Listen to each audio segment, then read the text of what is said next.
All right, let's just get right into it. For years, there's been this really simple story we tell ourselves to explain why everything feels so divided, so angry. In that story, it almost always has the same bad guy.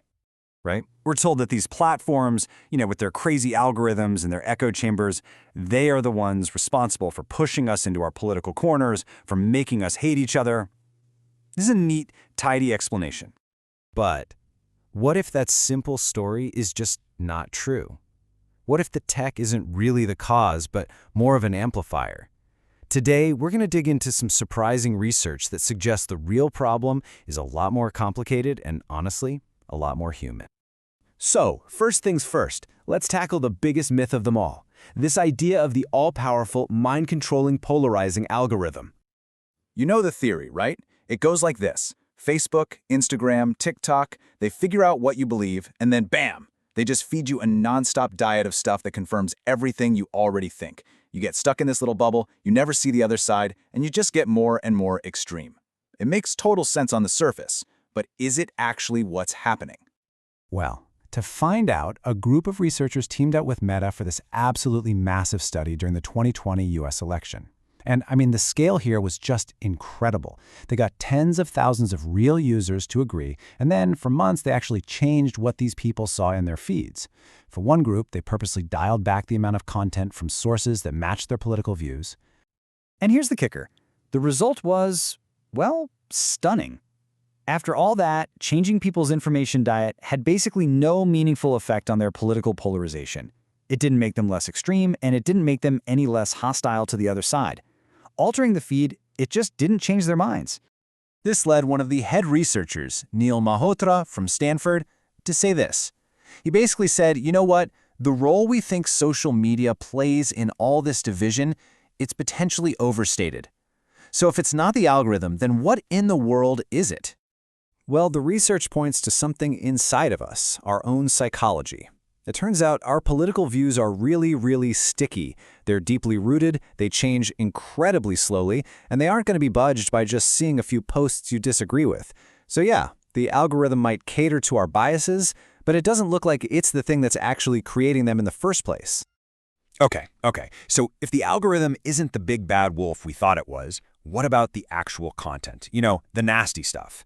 This brings us to another popular idea, that we can fix the internet by just deleting all the hate speech. But as we're about to see, that's a whole lot harder than it sounds. The solution seems so obvious, doesn't it? If you see something hateful, you report it, the platform takes it down, problem solved. But the thing is, online hate is way more slippery than we give it credit for. See, the vast majority of hate speech isn't someone just shouting a slur. It's what researchers call covert hate speech. It's hidden. It's camouflaged inside a meme that's just a joke or a sarcastic comment or a political dog whistle, a phrase that sounds harmless to most people but carries a much darker meaning for a specific group. And the scale of this is just mind-boggling. One major study found that over 90% of hateful comments were covert. Just let that sink in for a second. More than 9 out of 10. How is an AI or even a human moderator supposed to catch that reliably when it's literally designed to fly under the radar? Simply trying to delete it all is a losing game. So if just hitting delete is like playing whack-a-mole in the dark, what's a better way? Well, the research suggests that maybe instead of trying to remove speech, the answer is to add more speech. But you have to do it in a very specific way. The strategy is called counter-speech. And the goal here, it's not really about winning an argument with the person who posted the hate. It's about responding in a way that dismantles the hate for everyone else who's reading the thread. And it turns out how you do it makes all the difference. Researchers found this really sharp contrast. On one hand, you have the most common type of response, getting into an argument, throwing facts and stats at the person. It's mostly useless. It just makes things more negative. But on the other hand, what actually works is an empathetic approach. This means using positive emotions, maybe even acknowledging the person's frustration, and then gently offering a different way to look at things. It sounds kind of crazy, but it leads to way more positive results. So let's put the pieces together. We've got a system where our own beliefs are incredibly sticky, and where trying to moderate hate speech is nearly impossible. This combination, well, it creates the perfect storm for an even bigger, more dangerous problem. And that problem is disinformation.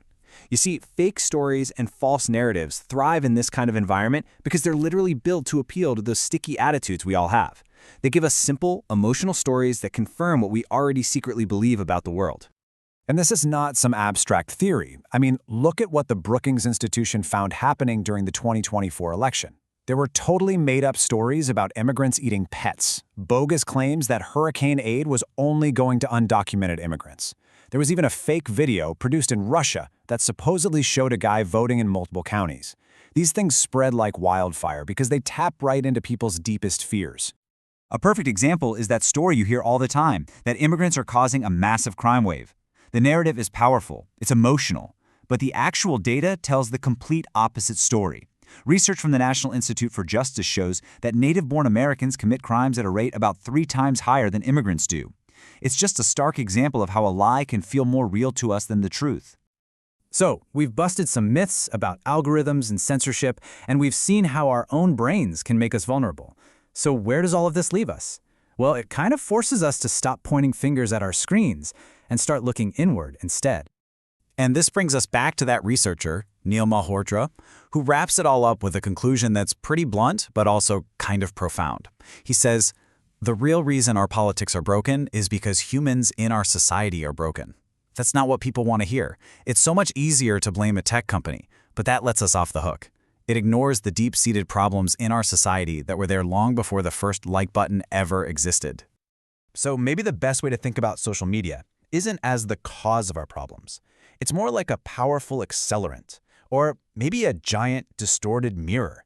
It takes the divisions, the biases, the fears that are already in our society, and it just reflects them back at us, making them bigger, faster, and a whole lot louder. And that leaves us with one final, pretty tough question. If we accept that social media is mostly just a mirror, then we have to stop yelling at the mirror, and we have to start asking ourselves something much, much harder. What does that reflection, what does it really say about us?